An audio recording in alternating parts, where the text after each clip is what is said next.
श्री पुष्पेंद्र सिंह जी भाटी, न्यायाधिपति नूपुर जी भाटी, श्रीमती शिवानी जी जौहरी, श्री पारस जी सिंघवी, शिव कुमार जी उपाध्याय, भ्राता राजेंद्र सिंह जी, रतन सिंह जी राव साहब, भूपेंद्र सिंह जी चुंडावत एवं न्यायिक अधिकारीगण, बाफना साहब जिन्होंने इतनी उद्घटना अभी यहाँ पे घोषणा की, तो उनका नाम लेना तो सबसे अधिक आवश्यक है। तो अगर मुझे चूक हो जाती तो मैं शायद अपने आप को माफ़ नहीं कर पाता। तो बाफना साहब, हम सब की तरफ से आपका स्वागत, और हमें जो जो आपने कहा है उम्मीद है कि उसके लिए सिंघवी साहब को और बाफना साहब लेकिन कई बार क्या होता है, इस गलतफहमी में फ़ायदा ये होता है कि बाफना साहब भी घोषणा करने को तैयार हो रहे थे। तो इसलिए मेरे समक्ष विराजमान न्यायिक अधिकारीगण, वरिष्ठ अधिवक्तागण, हमारे दादी जी राकेश मोगरा साहब के दादी जी, हर्ष जी मेहता साहब, फतेह सिंह जी नागौरी, श्याम सुंदर जी शर्मा साहब, गौतम जी, शकुंतला जी जोशी, प्रमोदिनी जी बख्शी, और मेरे पुनः बड़े भ्राता एवं आदरणीय प्रदीप जी पालीवाल साहब, नव कार्यकारिणी के समस्त सदस्य राकेश मोगरा जी, योगेंद्र दशोरा जी, शिव कुमार जी उपाध्याय, चेतन प्रकाश पालीवाल, हरीश सेन एवं राकेश आचार्य जी। सर्वप्रथम नई कार्यकारिणी को बहुत बहुत बधाई और शुभकामनाएं। राव साहब, और यहाँ पर एक सबसे इम्पोर्टेंट बात मैं आपको बताना चाहूँगा कि मेरे समक्ष नाम मैंने केवल वरिष्ठ अधिवक्ताओं के लिए हैं, बाकी इतनी संख्या में मित्र विराजमान हैं कि अगर मैं उनके व्यक्तिगत नाम लेना शुरू करूं तो शायद समय की गरिमा नहीं रह पाएगी। इसलिए सभी मित्रगण और अधिवक्तागण कृपया इसे मेरा व्यक्तिगत अभिवादन मानकर स्वीकार करने का कष्ट करें। जोधपुर से मैं उदयपुर कई बार आया, लेकिन इस न्यायालय प्रांगण में मुझे दूसरी बारी आने का अवसर प्राप्त हुआ है। एक बार इससे पहले मैं तब आया था जब भरत जोशी जी अध्यक्ष थे, और उन्होंने कार्यक्रम रखा था यहाँ, मुझे याद है अंदर हॉल के अंदर कार्यक्रम था। उसमें भी मैं न्यायाधिपति पुष्पेंद्र सिंह जी जो उस समय बार काउंसिल के सदस्य थे उनके साथ आया था, और आज मैं दूसरी बार इस प्रांगण में आया हूँ। जब भी मैं इन्हीं के साथ आया हूँ, और ये अलग बात है कि तब भी हम दोनों एज ए वकील आए थे और आज हम दोनों एज ए न्यायाधीश हैं। मेरी और भाटी साहब की मित्रता से अधिकतर अधिवक्ता परिचित हैं, लेकिन उसमें भी उदयपुर का बहुत बड़ा योगदान है। वो मैं राव साहब को अंकित करवाना चाहता हूँ। मेरे दादाजी ने अपनी पूरी ज़िंदगी नौकरी उदयपुर के वन विभाग में की, तो मेरे पिताजी ने पूरी पढ़ाई यहाँ की, और मेरे पिताजी और पुष्पेंद्र सिंह जी के पिताजी या कॉलेज में मित्र बन गए थे। तो इसलिए जब हम कॉलेज में पहली बार मिले तो उदयपुर के उस कनेक्शन की वजह से हम तुरंत गहरे मित्र बन गए। तो इसके लिए उदयपुर शहर का हमारे दिल की हृदय की गहराइयों से बहुत बहुत आभार।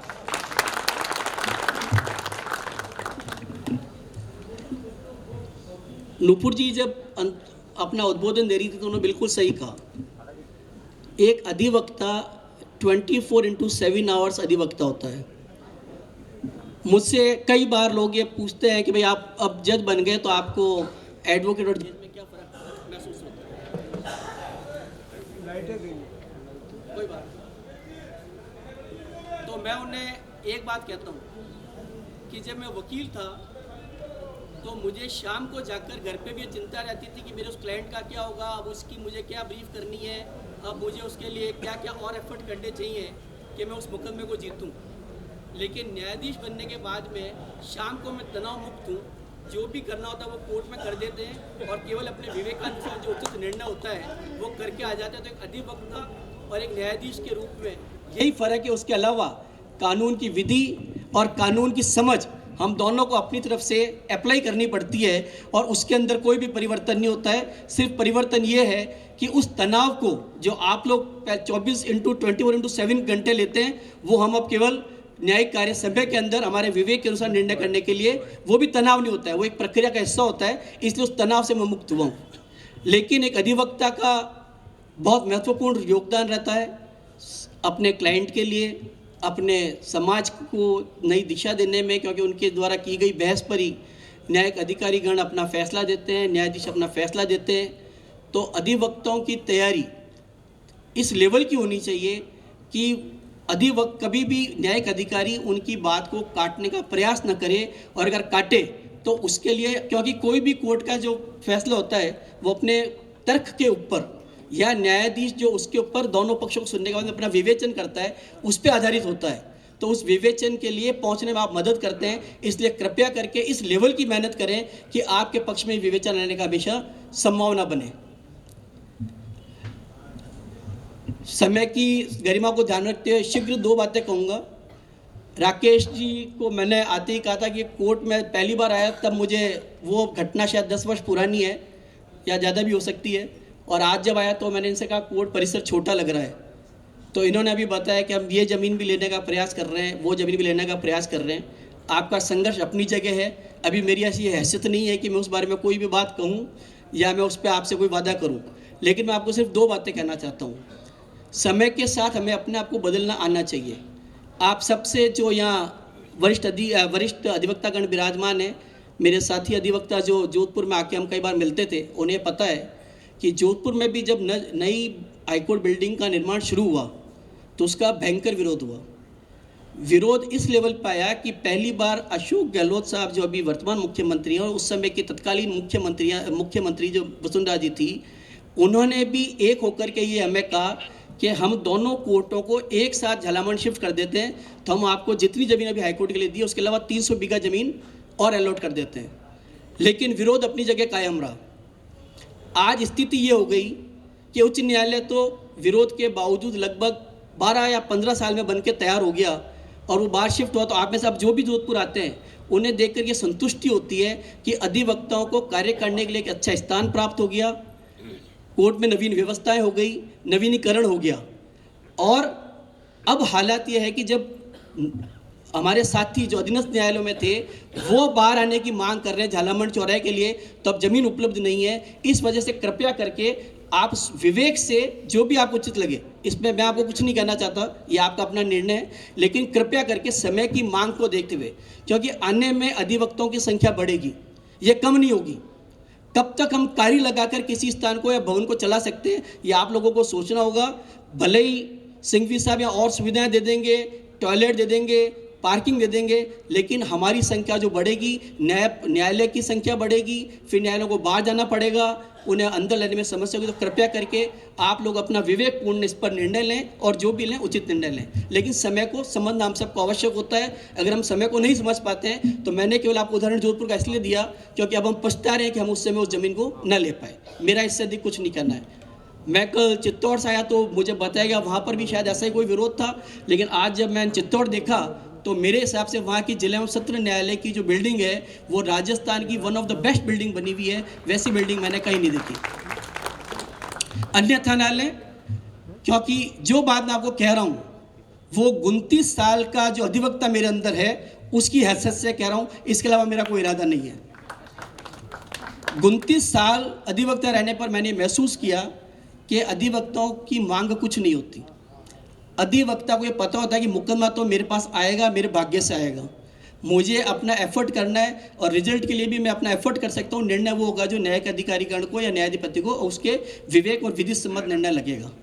अधिवक्ता की परेशानी 2 ही है, कार्यस्थल अच्छा हो, जहाँ पर उसे बैठने की सुविधा हो, पानी पीने की जगह हो, लिटिगेंट जब आए तो उसे एक अच्छी जगह लगे, उसे लगे कि मैं गरिमा जगह जा रहा हूँ, मैं एक अच्छी जगह जा रहा हूं। तो हमें इन सब बातों को ध्यान में रखते हुए, और वकीलों की इसके अलावा अन्यथा कोई मांग नहीं थी। बाकी जो मांगे हो सकती है, लेकिन वो तात्कालिक मांगे नहीं होती, वो भविष्यकालीन मांग हो सकती है।